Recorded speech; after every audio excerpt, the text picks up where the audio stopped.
of course, it's no more news that that has been part of what everybody is talking about, the order of Mr. President given to security personnel to actually shoot on sight illegal carriers of AK-47.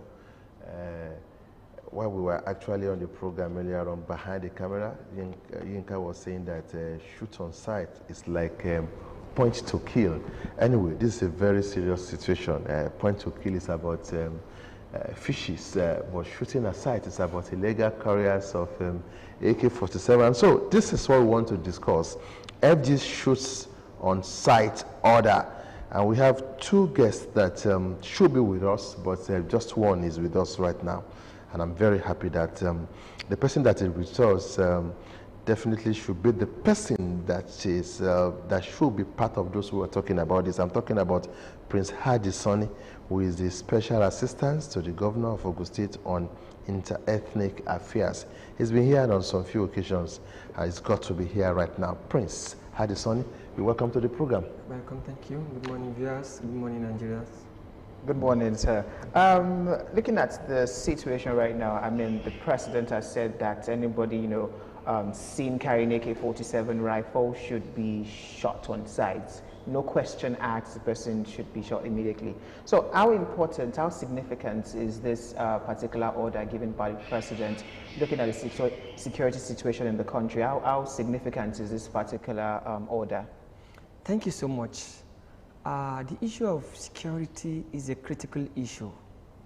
One of those elements that you often see they declare state of emergency is security, meaning the intensity, the value, the issue surrounding insecurity is so crucial to the extent that there is no decision that is more overwhelming that can be categorized as beyond reasonable doubt. I would like to tell you this: the situation we are in Nigeria, it's quite unfortunate. It's beyond our reasonable doubt. Significantly, when we look at it from the northern perspective, from the region I came from, I must confess to you, historically, if you are to access the damages we had in the north, it can never be disassociated from border illegality, the kind of border we are having. The issue has become so serious beyond human comprehension. If you can recall, during the EndSARS protests, the northern part of this country categorically refused to join that EndSARS protest. But based on some people's ignorant mentality, some tried to bring a kind of political dimension to it, which it is totally not. The North knows the kind of insecurity they are facing. It is beyond human comprehension. It has gone beyond any other issue you can think of. It is eating the North deep. And it is as a result of the spillover of these African countries that are having serious issue. Basically, we will categorize it from Libya. In Libya, there is a market we call open air fish market. That market is known for the sales of fish and other food items. Now, as we speak, that market is an open market for ammunition. You can buy ammunition openly, and the central government are incapacitated to regulate that. In Libya? In Libya. Down Chad, Cameroon, Niger, they find their way into Nigeria. And not happen to be unfortunate to be the first respondent. It is a spillover effect. This is an issue we've been trying to raise awareness on. We should see it as a national issue, a national a kind of criminal activity that should be condemned in totality. There is no doubt we cannot shy away from the fact that this issue is at the helm of complicating the problem of Nigeria. In other words, as we are doing our best, we know issues are getting more complicated because of the influx of this ammunition in this country. Statistically, the Presidential Committee on Small Arms and Light Ammunition they declare that out of the 100% ammunition that are in West Africa, 70% are domiciled in Nigeria. 70% are domiciled in Nigeria.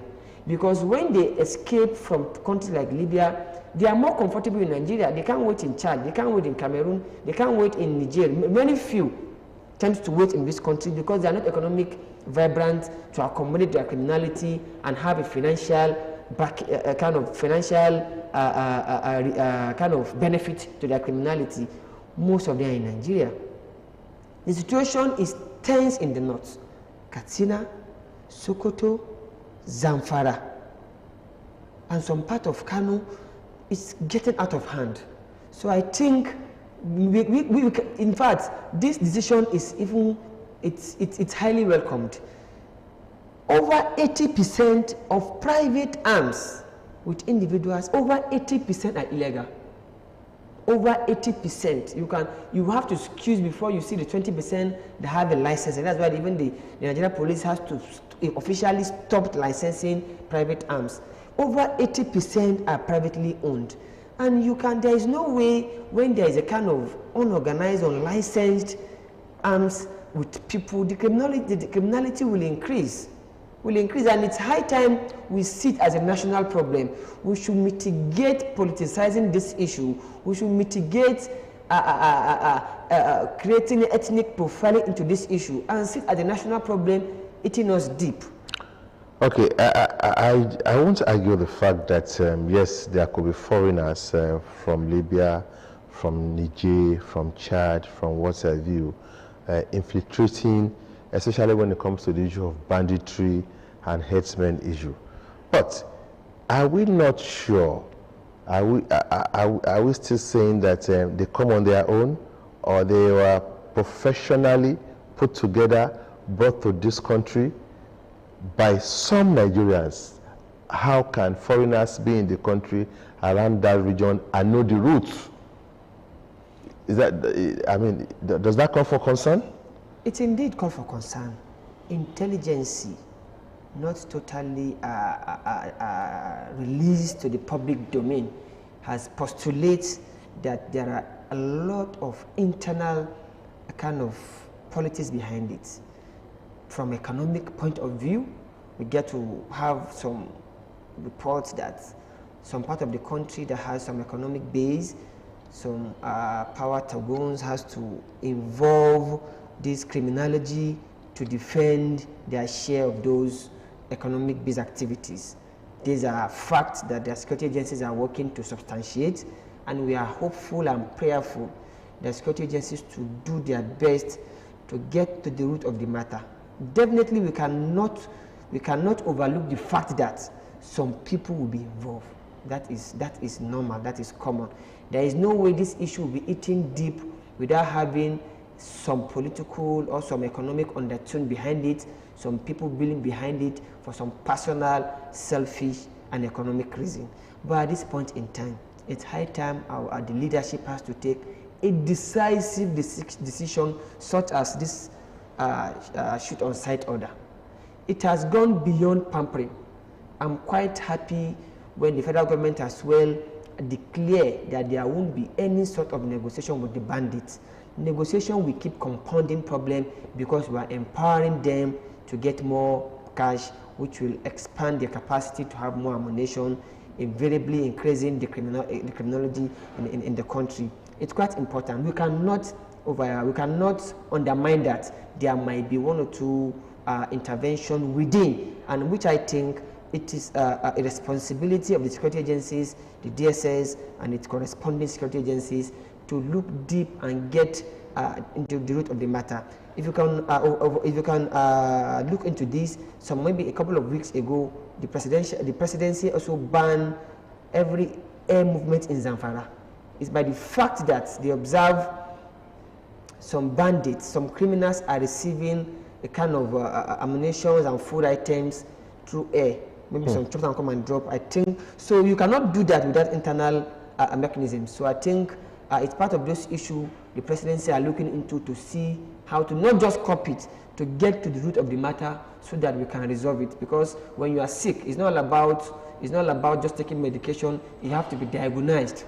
to know what is the root cause of this problem.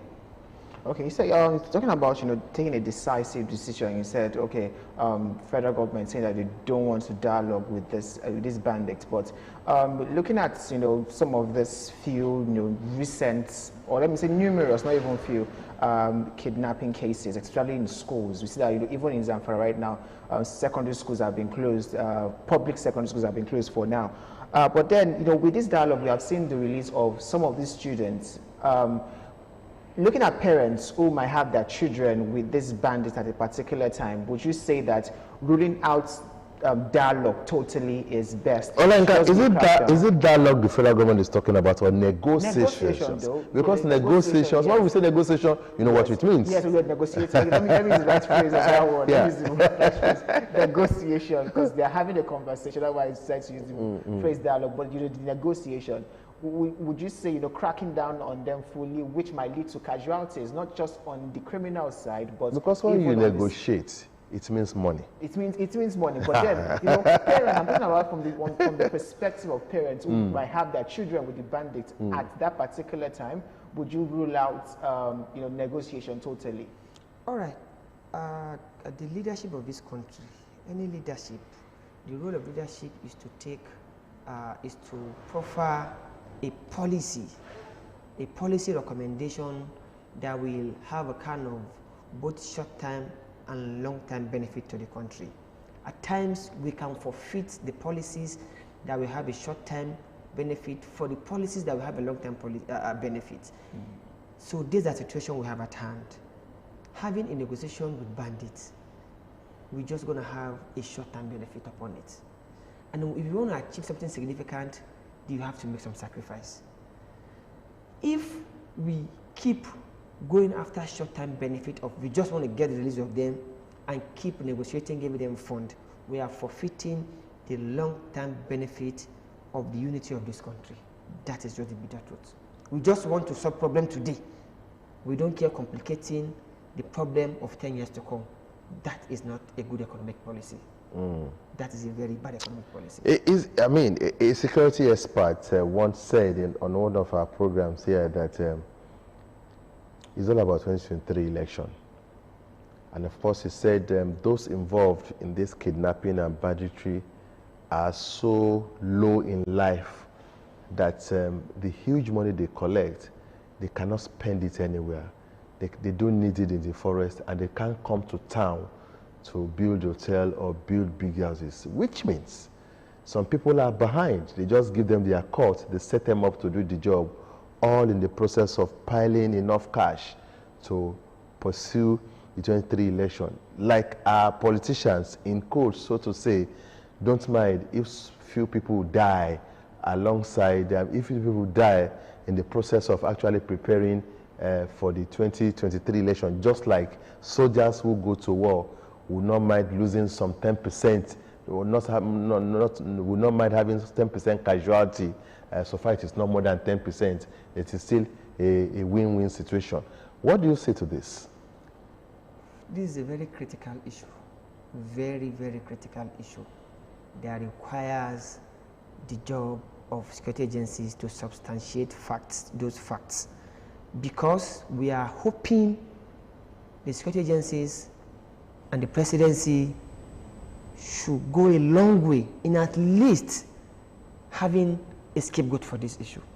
Get a scapegoat. If we can have a scapegoat, that will avail us of the strength to substantiate these facts.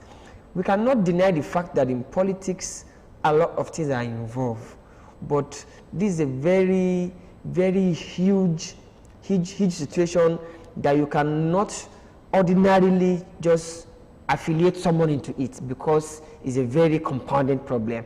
You will have to look around to have a substantial fact, evidence, in terms of maybe having to nail someone onto it. Actually, I know of recent, there are some community leaders that got indicted in this kind of a thing.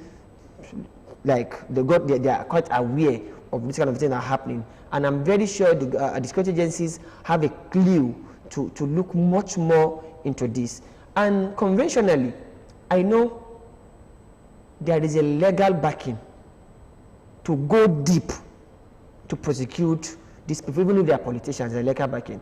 Even this order the presidency is given is constitutional, because the constitution, as far as I'm concerned, we are in a democracy in which constitution rules the order of the day, and its supremacy is so obvious.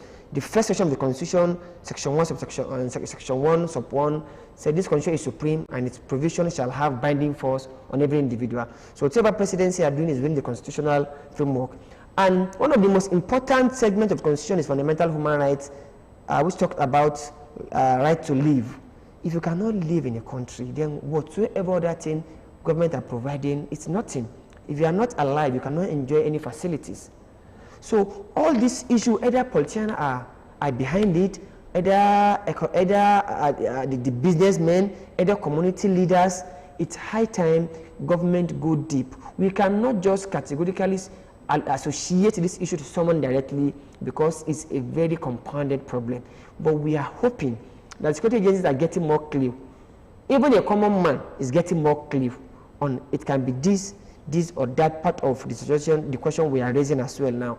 So I think we are having a kind of sense of direction for security agencies. You know, the way the constitution of this country is being structured, you cannot take decision on your own. It has to follow a due process. You cannot even kind of accuse someone, otherwise he might even charge you to court without following a due process. The due process is substantial evidence and facts upon the accusation you are monitoring upon him. So this is a very grievous issue, and security agencies are in the best position. In fact, they are the solution to this country. We are just to create a kind of information for them. That's why we are having a community policing now. We have to kind of provide information for them to be able to do their job diligently. But indeed, a lot of clamoring to this information we are raising. But I think people that has the statutory power to work onto it, which are the security agencies, should work deep to substantiate this issue. I was saying these guys are so organized that it's difficult. Is it not disappointing and worrisome?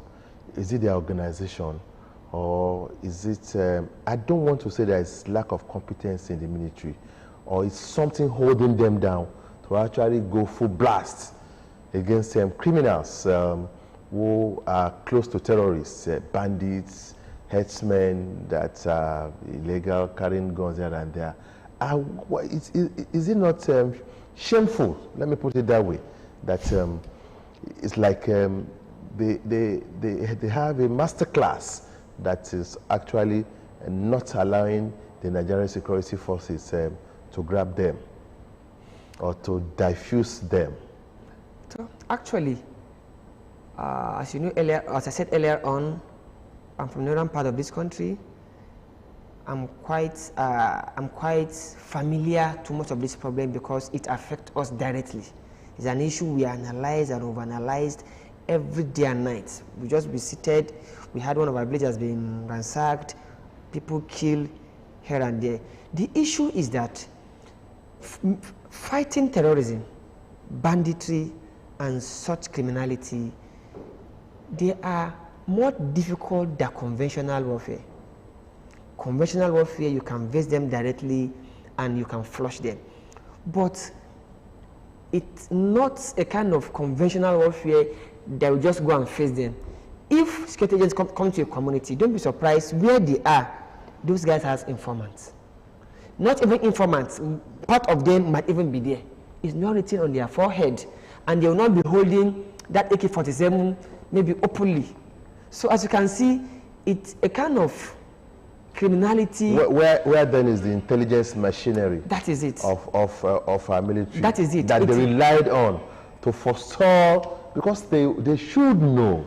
They should also have information. It is normal. Intelligence is prime to, I mean, a very strong and competent military organization. Or is it that just like there are room for insinuations that maybe they just justicing intelligence reports for what purpose? Anyway, we'll still continue to talk about this. We are looking at FG's shoot on sight order. We'll take this break. We'll be back.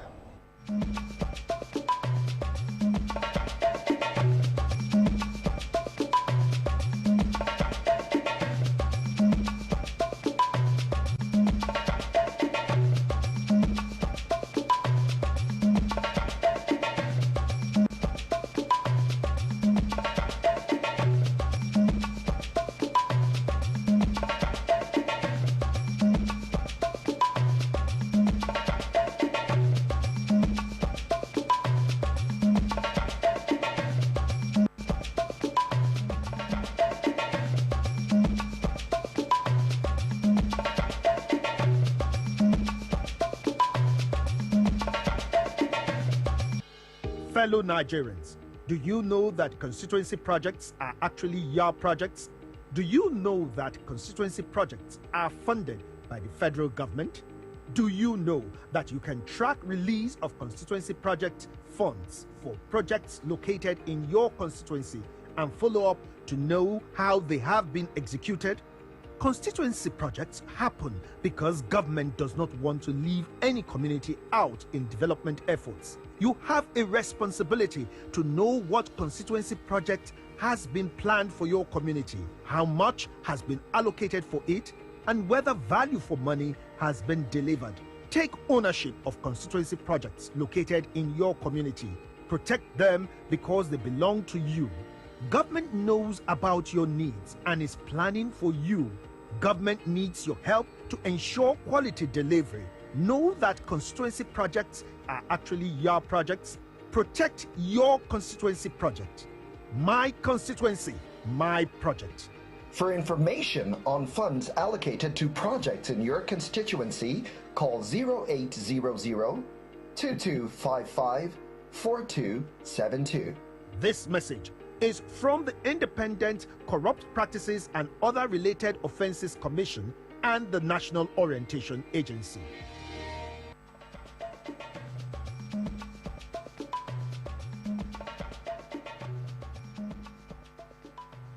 All right, we are still looking at it. FG's Shooting Site order, and I told you earlier on that we're supposed to have two guests. The second guest is in-house now. Prince Hadi Sonny has been speaking since, and it was like he was on a hot seat, but he'll have a breather now.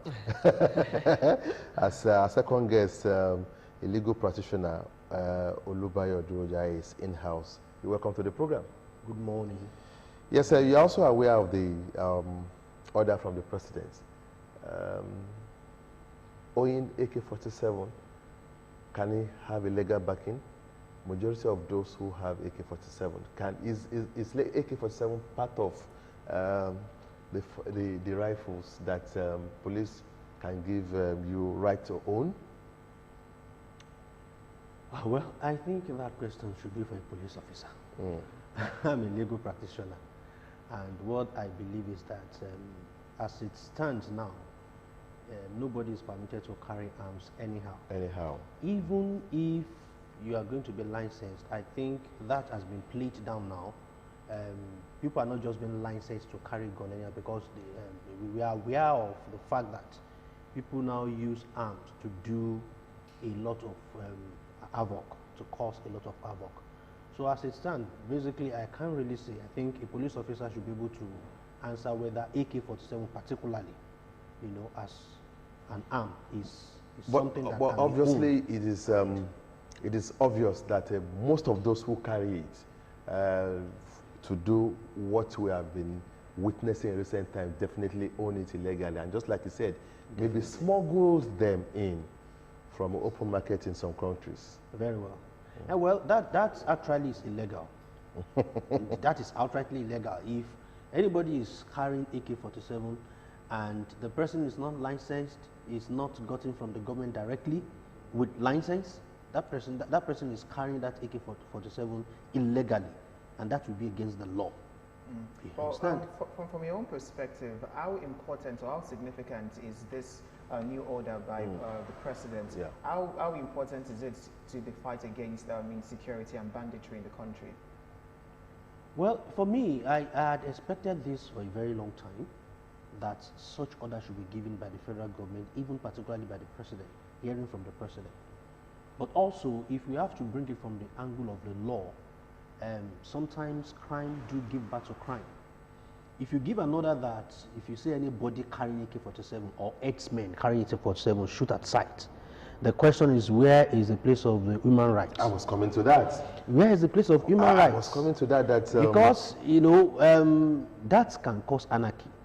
The president or the federal government said that emotionally, but the aftermath or after effects of such order, we will all witness it, and it will birth another legal issue. But they've been pushed to the wall now.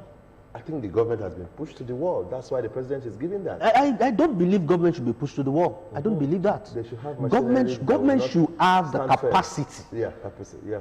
to be able to stand up to such aggression, whether internally or externally. And that's one of the things we have experienced for a long period of time before the president or the federal government now gives such order.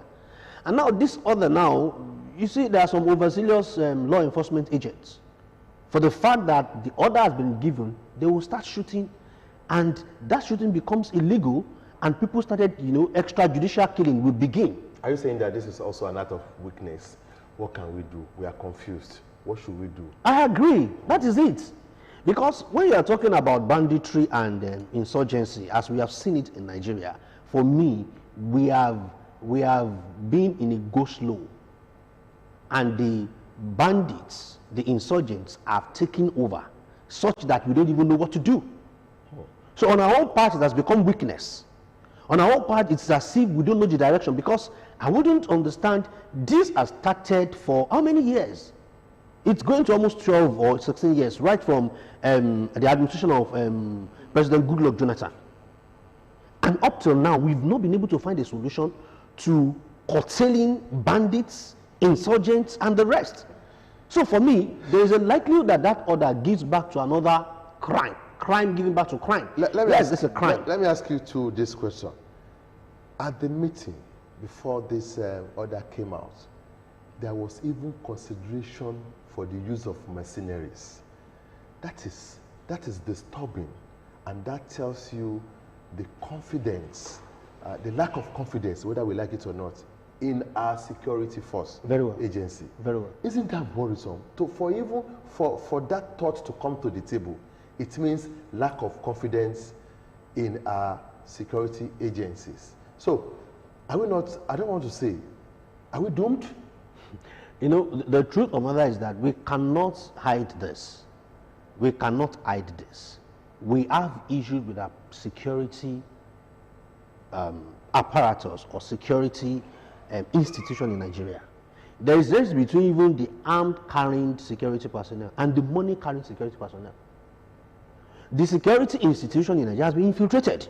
Because if not, banditry and insurgency cannot keep having their way for this long. So the question you ask yourself is that what is happening? If the Yorubas, usually there is this Yoruba proverb that says which means if you don't have an enemy within your own house, if you don't have an enemy with no external aggression can successfully take its toll. So from what we are looking at now, I agree completely, there is a compromise. There is a compromise. If there is no compromise, it is not possible for them. They attacked today in a particular northern state or region. Before you know, the next day, and then you even look at the kilometers from which they will attack, abduct citizens of Nigeria and travel that long. And then they will still bring it to the news to us. And then we ask ourselves, what happened? Sometimes they travel as far as 300 kilometers, and then you just leave people. You can't wonder how do they successfully take people out of Nigeria for that long in that kind of journey. So if we are going to be sincere with ourselves, the security institution in Nigeria is compromised, and that is one of the reasons why we are having this long term of insurgency and banditry successfully having their toes on the way everywhere. So we need to do something. There are some that carries arm to be able to checkmate. There are some in the security personnel that carries money. The ones that carries money will not make things to work. Prince Hadi, yes, we don't have any option. We have our security agencies. We should trust in them, but this trust is getting weak. Is it our fault? Actually, it's not our fault because of the frustration as well. When you are in a country where the criminality keeps increasing, while you are reading it from afar, it keeps coming closer to you. While you are reading it on the pages of the newspaper, you start having victims of people you are familiar with, gradually people you are related with, gradually even your kinsmen start becoming a victim of that criminality. It indeed becomes a serious issue. And ordinarily, leadership are always challenged. For whatever situation we find ourselves, leaders have to take responsibility. That is why initially the presidency are like toying the route of following some modalities. negotiation, pushing security agencies, motivating them. We even see kind of changing the security leadership cabinet, but the issues are keep increasing to the extent of taking this decision of shoot at sight. But leadership will always take responsibility. Whatever decision you take, I'm sure you will receive a backlash. Over the time, I'm very sure all decisions the presidency has took, you will see appraisal and you see otherwise. Even while we've been clamoring to change the security heads, even while they change it, they will still receive a backlash in the process. Well, I wouldn't condemn the shot at sight decision. We can only reawake their consciousness on the fact that it should be regulated. Because if we are going against negotiation, if you are going against a negotiation with bandits and what have you, they will think we're going to use force. And how we're going to use force than to take action. Because if we are dealing with arms, you can only respond to them through arms. But we have to call on their attention on regulating that policy. Okay. If it's not being regulated, it will be bastardized. I don't want our viewers to see the lack of confidence coming from us. Yinka, you come with your question. Because you remember that just recently, the governor of Katsina State came out to say, why won't I negotiate with bandits? I've done everything possible for everything humanly possible for our security agencies. Give them cars, give them this, give them money. Still, unable to. We still have bandits troubling us. So what next? I cannot leave my people to die. True, that is very true, and that could be linked to the question I want to ask, which is talking about getting machineries or not. Yes, we have said that, okay, that is not good in itself, but then we saw the issue with some US forces who came into the country, was it last year or the year before, and some particular expatriates were actually kidnapped, and they came into the country. Within a few days, they were able to rescue them, and they went back to the US. Very well. So if we are saying that we don't want external, don't we really need help? Because if we are totally unable to do this right now, I'm not saying that totally do, but looking at the amount of years we have been inside these insecurity issues, I mean, the US have said that they have offered to help us with this school kidnapping. They have already shown their intentions to help us. So let me put it to you first, Prince Sani. Should we rule out totally, getting foreign machineries to help? I think the National Security Advisors with his team, with the security agencies across the country, are behind giving advice what to do and what not to do. It's within their wisdom to decide that. But we cannot deny the fact that global terrorism has been combated through joint efforts. We've seen that in several troubled countries, Iraq, Iran, Syria, and what have you. But still, it's within their wisdom. They are the professional in that field to decide when to do what and when not to do what.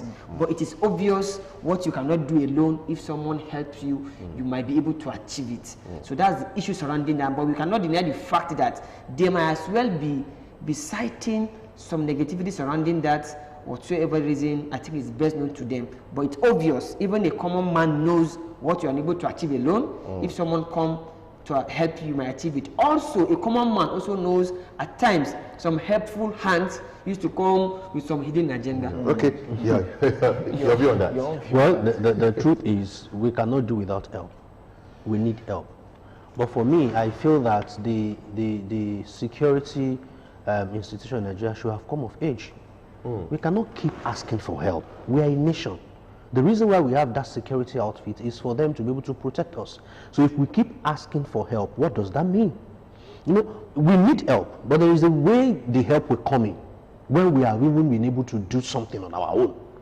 It's like you asking somebody who is a father at the next door to come and help you in your own house. That means you are not capable of being a father to that house.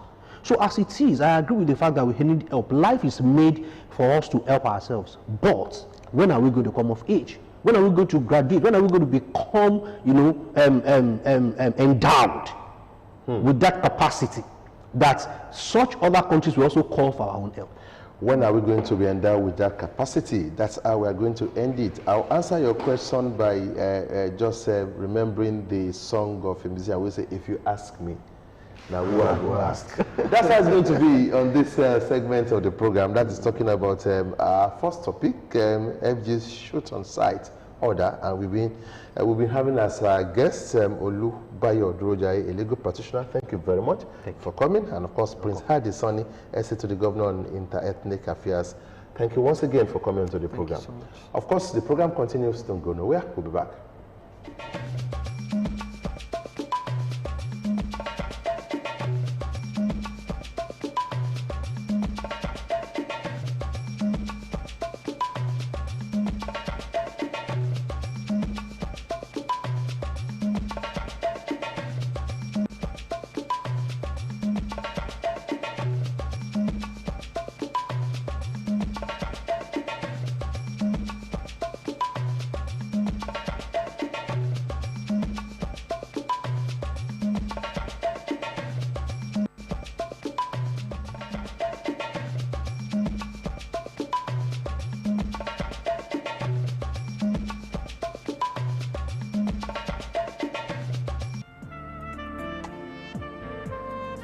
The Ogun State government has observed with concern various acts of misconduct by some individuals and groups which contravene extant laws of the state. These acts include sale and use of alcohol and illicit drugs in motor parks, indiscriminate dumping of refuse, display of goods and placement of containers on drainages and along highways, indiscriminate noise pollution, refusal of commercial and agricultural ventures to pay levies into government coffers as stipulated by law, establishing schools, hospitals and pharmaceutical stores without registration, failure to participate in monthly sanitation exercises, engaging in various illegal activities in government-owned forest reserves, erecting structures in contravention of the state physical planning laws, touting which disrupts free traffic flow. The list is endless. Right now, the Prince Dapo Abiodun-led administration is poised to put a permanent stop to all these unwholesome practices impacting negatively on socio-economic life in the state. Therefore, those involved in these activities are warned to desist forthwith or be prepared to face the full wrath of the law. Be warned.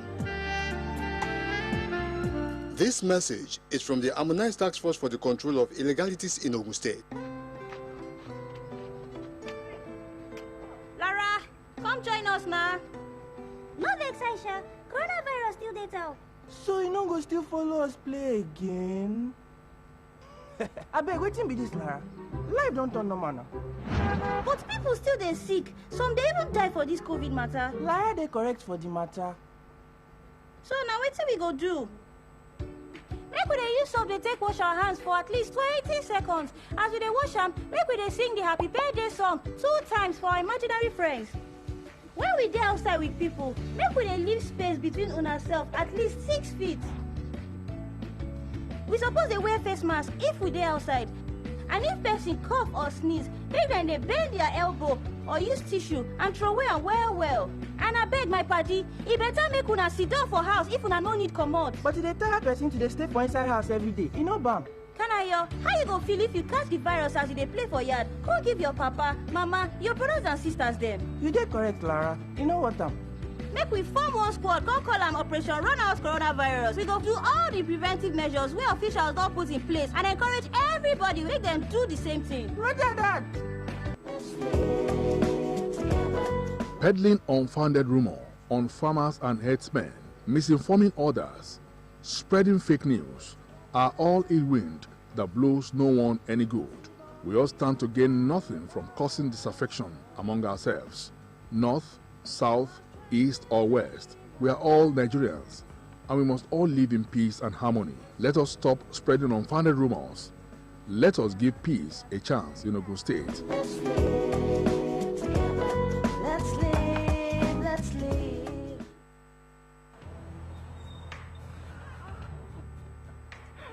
I need the police that can respond to emergencies first. I want the equipment I need to do my job.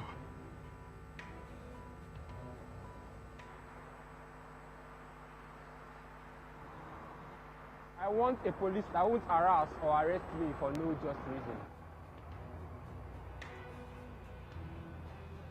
I want to be valued for my work, not feared by honest people. I want a police that won't ask me anything for the boys. I want a decent salary that is paid on time.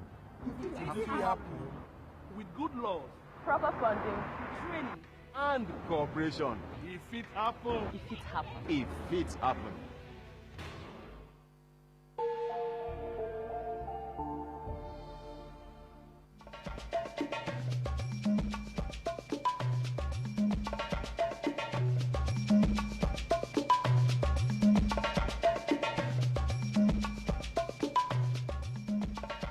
All right, welcome back. Recently, we knew what happened when there was this kind of food blockage to the south. And of course, both parties actually suffered, the traders, the farmers, and of course, the consumers here in the south. So I want to look at lessons from food blockade to the south. We have two wonderful gentlemen in house also. Olorunsola Obasoya. Osasono. Oba Osasono. Osasono. Yeah. Okay. President of AFAN Youth, Ogun State. Yeah. What is AFAN? Yeah, AFAN is All Farmers Association. Oh, okay, okay. Yeah. All Farmers Association of Nigeria Youth in Ogun State. You're welcome to the program. Thank you very much. All right, and Otumba Babs Adesoya, First Deputy President of Abelsima. You're welcome to the program also. Thank you very much. Yeah, so welcome to the program once again. So I'm going to start with you, Sir Otumba Adesoya. Looking at this particular situation, from your own perspective, what came to mind first when you saw this particular headline that, you know, there was food blockage to the southwest? So what was the first thing that popped up on your mind? Having seen that caption, I immediately felt that Nigeria is not one, because we are brothers and sisters within the same country. We are not in war, and you suddenly see that your brothers who are complementary to your efforts of nation building, because as we are in Nigeria, God has so positioned us that we have complementary roles to play among ourselves. The South has endowments that are quite different from that of the North, and the North have endowments that are quite different from that of the South. But at the end of the day, what the South can produce, the North will benefit, and what the North will produce, the South will have to benefit. But when there is no war, and you say you don't want to bring food to your brothers, I felt so disappointed, so saddened, in the sense that I couldn't have even imagined it, because the last time anything of such was heard of was during the Civil War of the 70s, the 60s. So I couldn't even imagine it. Mr. Osasono, I'm sorry. Looking at it, you know, you being a farmer, now hearing that our counterpart, or your counterpart in the northern part of the country, are not bringing food down to the south here. As a farmer, how did you feel about that particular story? Well, thank you very much. Maybe on the contrary, I felt very happy when I saw that caption. Why? Reason being that, you know, for some time, there's been this call for restructuring of this nation. And you see, when I saw that, you see, change itself, I normally say, is a process. Change is something that you can't stop. It's just like a pregnant woman. When the pregnant woman begins to approach the 9th month, what happens? There's a kind of uneasiness that comes upon her. Okay, so for me, that's not a disadvantage.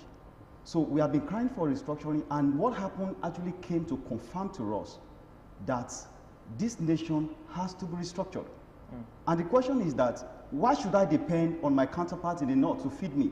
Aren't we supposed to work Aren't we together, supposed to work as he together? has said? And is it what is just confirmed to me that there is no food security in the Southwest. And I said I'm happy because at least for the first time, maybe all of us will wake up to responsibility in terms of, on the part of the government, on the part of the governed, to know that there's work at hand, and to know that things cannot just continue to go as usual. As a matter of fact, like he was saying, God has blessed us in the Southwest with the land. There's virtually nothing that grows in the north that doesn't grow here in the south. Is it tomato? I've been to some tomato farms in the Southwest there. You will be shocked. You will think you are in Kano. I've been to some farms in the Southwest here where cucumber is being grown. I've been to some farms where watermelon is being grown. So why should I depend on my counterpart in the north to feed me? So are you saying that here in the Southwest we can actually be self-sufficient? We can be self-sufficient. So everything growing in the north can also be produced in the Southwest?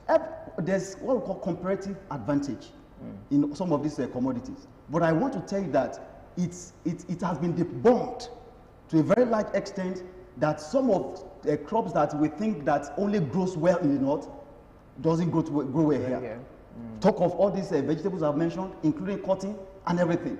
So now it's now the onus is now to see how do we actually get out of this. What came to mind again is that when we're kids, we normally play this game of football, and you see, there's always the advantage. Some of the children that has advantage of owning football. So now, the extent to which you enjoy the game of football and the duration is dependent on the mood of the owner of the football. Yeah, that's true. So at the point, if you play the ball in such a way that the owner of the football doesn't like it, what does he do? He carries his ball. So we have options. I begin to beg him. We can either begin to beg him, Kolade, bebo nyewa now, or we just say, we have my get our own football. Or we go to cry to our parents that Baba, I also need a football because I need power. Or we begin to save. So right now, it's a situation that has exposed us in the Southwest that there's no food security. And the owner of the ball has taken the ball. We can as well decide to be crying foul and say they are carrying their ball. Or we do something about getting our own football. Because God has blessed us, nature has blessed us, we have everything it takes to grow food in the Southwest. Otumba, what has happened has actually shown that we should be serious about agriculture. Let me limit it to the Southwest. I don't think it's about, there are things you want to take to the north that will be blocked, but it happened because maybe they thought they have that power, I mean that advantage over the South. They need this thing more in the South. So as a chamber of commerce, this should have sparkled something. What has it sparkled? Well, in line with Agric, and of course talking about Southwest, and of course Chamber of Commerce, looking at what has happened. Well, as a chamber, we have a Southwest organ that is called Oduasima, and the aim has always been how to develop Agric, how to develop mines, how to develop our industries and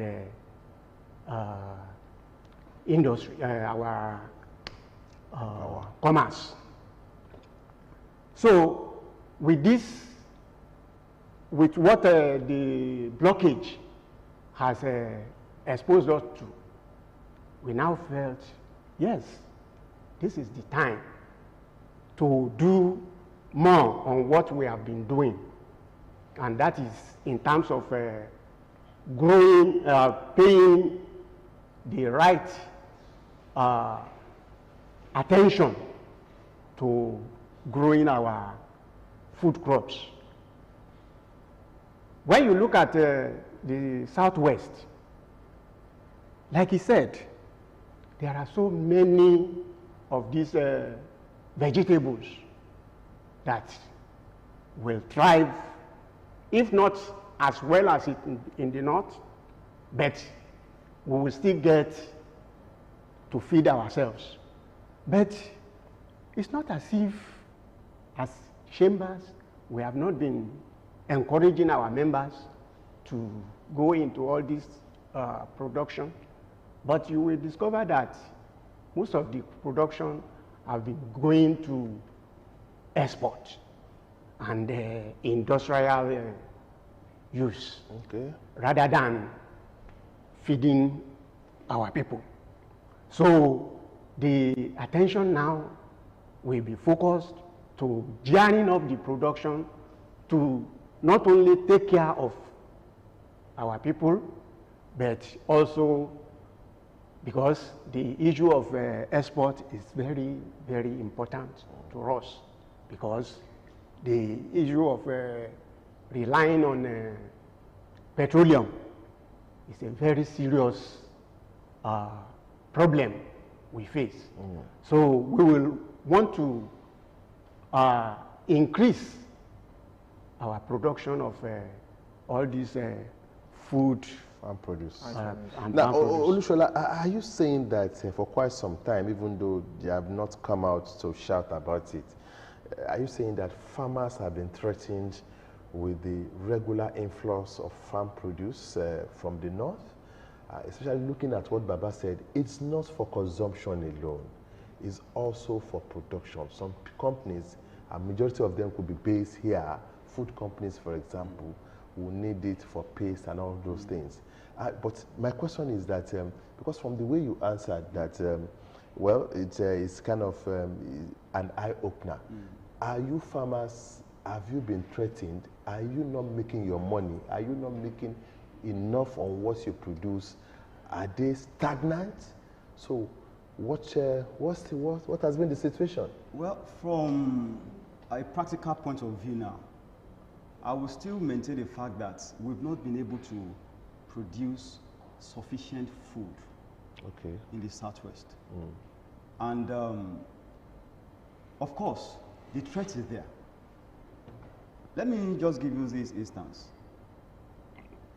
The issue of production, I mean the secondary level of production in terms of value addition, is actually supposed to be an advantage. And the issue of adding value should actually be a stage that will come after we have successfully dealt with the issue of at least we can farm and eat and all that. So, for example, what happened in the north now also exposed some things that is affecting us as a nation. For example, now we saw the tomatoes that were rotting. That shows that the issue of value addition also is a problem there. And what we are saying now is that in the Southwest, we have not been able to sufficiently produce the food that we consume. And, you know, it calls to question the issue of food security. What is food security? It's the ability, mark the word, ability, and the capacity of a people to produce sufficient food that meets their dietary and nutritional need. And that is actually what is happening. For example, let me look at, it's a common balance in the Southwest. You see that some people, when they build houses, they make concrete of all the places and all that. So people just, normally before now, you will see that there was going to be a little portion that's going to be dedicated for maybe production of tomatoes and all that. That's where we should actually start from. That you and I, if we can get back home and that little space that is behind your house, you grow your tomato there, you grow your pepper there, at least you can feed your family. And at the other level of the farmer, like I said, there's a kind of concerted effort that is needed right now, both on the part of the government. It's a kind of a situation of all hands needs to be on deck. If not, these threats that you just mentioned will continue to be there. Because right now we have a lot of people have reacted, but what I'm actually expecting is the appropriate response. We can just react and say, there's threat, this and that, but we are actually supposed to be responding, and the way we respond now will determine, in 5 years, maybe we'll still find ourselves in this same position. Okay, I want to ask you this question though.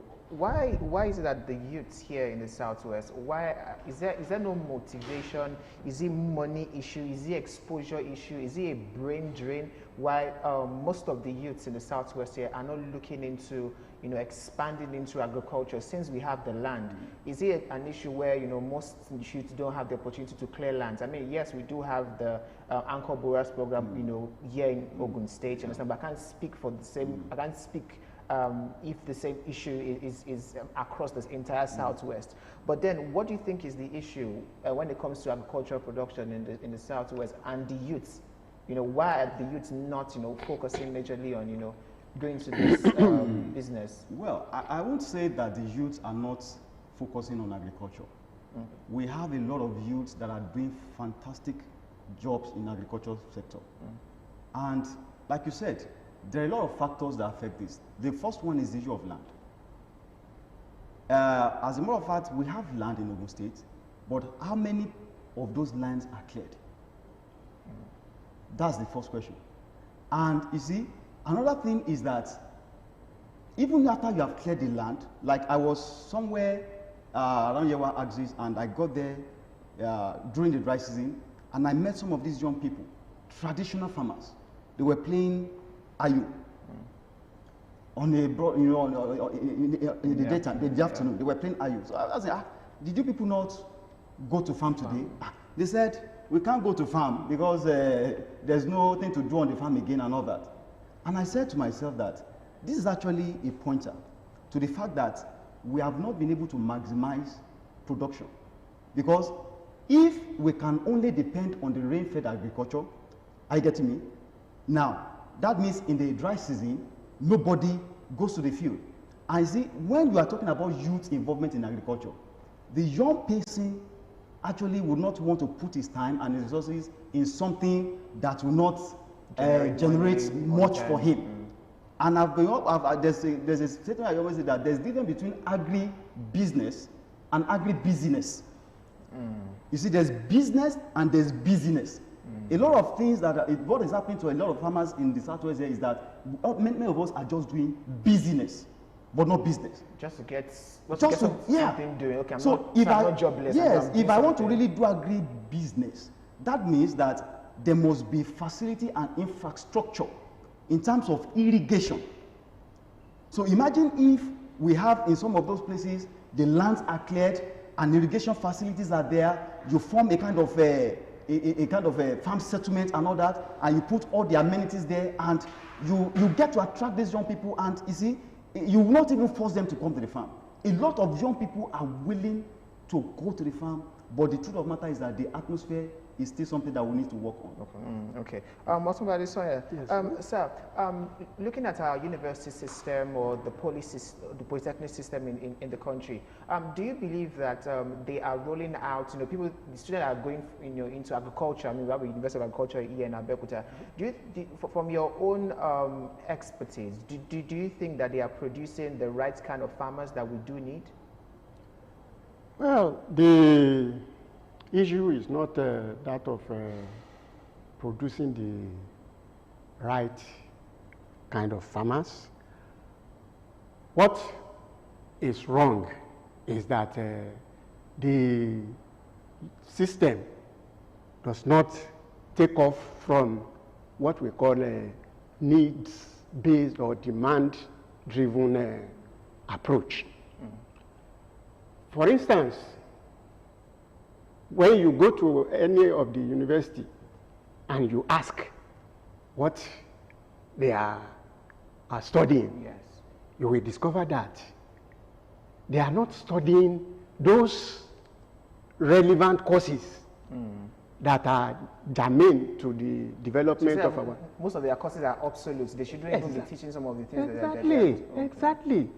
And the practical aspect too is deficient in the sense that when you talk of, look at medicine, for instance, you will see that you enter the university right from the 3rd year through to the 6th year, which is 4 years, you will almost always be in the hospital. But look at our farmers. They will spend 5 years in the university. More than 4 years will be spent on theoretical aspects. And there is nothing to show for it when they come out. So most of them will now go to banking. They will go to all these ancillary industries. So I will advocate that we in Nigeria and Southwest particularly should tailor our university education towards making our young farmers truly farmers and not portfolio farmers that we produce currently. Okay. Mr. Olorunshola, what do you think should be the way forward right now? I want you to pick it up from the youth's perspective. What do you think should be the way forward? Well, the way forward for me, because we don't want this to happen again. I mean, if this happened for like, let's say 6 months or something, it's going to be devastating in the Southwest. Yeah, it's going to be, definitely. Well, the way forward for me is that a state of emergency needs to be declared in the agricultural sector. And there has to be, like, because I'm particular about, you see, what Ogun State is a model state. And Ogun State, actually is a leading state, as far as I'm concerned, in the Southwest. So whatever happens in Ogun State would definitely have a ripple effect in other states. So I think this state of emergency is supposed to be like a regional thing. We need to come together and dialogue, bring together different stakeholders, the farmers, the intellectuals, our business people, okay, the youth, the women and all that, processors, and let's come together on a round table and put the case of agriculture in the Southwest on the table for discussion. And by that, I believe that different stakeholders will be able to have input in the approach, the best approach that will help us to actually come out of this particular despicable situation. And for me, like I said the other time, it's a call both on the part of the governed and the government. The governed, we as farmers, we need to do more. We have to actually do more in terms of rising up to meet this challenge, to know that we are not second-class citizens, to know that we are not helpless, to appreciate and be able to maximize the benevolence of nature to us. Okay, and on the part of the government, like I told you the other time, we need irrigation, because one of the advantages that the North has is that the North is involved in agriculture 24 hours, all year round. There's no down moment for agriculture in the North. So we need our government to actually come to our aid so that irrigation facilities can be made available. And on the side of the youth also, I am looking forward to a decision where the government will actually pick some of these young people and get them exposed, in certain areas of our production and all that. Okay, thank you. Otumba, you want to react to that too before we round off the program? So the government has a very big role to play, and that is in terms of providing the facilities, particularly land, because the major problem of agri in the south, particularly in Ogun State, is land. To get land for agri is a serious problem. Land, as it is very difficult, even from the government. Even when they want to give it out, the price for which they put on the land is too high for agribusiness. And apart from that, we have vegetation that is very thick, that you need clearing, and clearing itself is a major problem in agri, in the sense that when you talk of clearing, it will take even more than half of the cost that you need in the... All right, we just thought we'll take in one or two lessons from here, and from what that has happened, stakeholders in agri sector should actually be forward-looking and, of course, creative, innovative, just like the two gentlemen we have in the studio have said. In case it happens again in the future, we should be self-sufficient, so to say. Yes. All right, I want to thank you very much, Olorun Shola Osasona. I got it now. President of AFAN Youth from Ogun State. AFAN, once again, is All Farmers Association of Nigeria. And Otumba Babs Adesonya, first Deputy President Abelsima. Thank you very much for coming to the program. Of course, that's how it's going to be, the Friday edition of Newdawn. On behalf of Yinka Shodonke, my Maki Makitunde, we'll see you again some other time. Thanks for watching.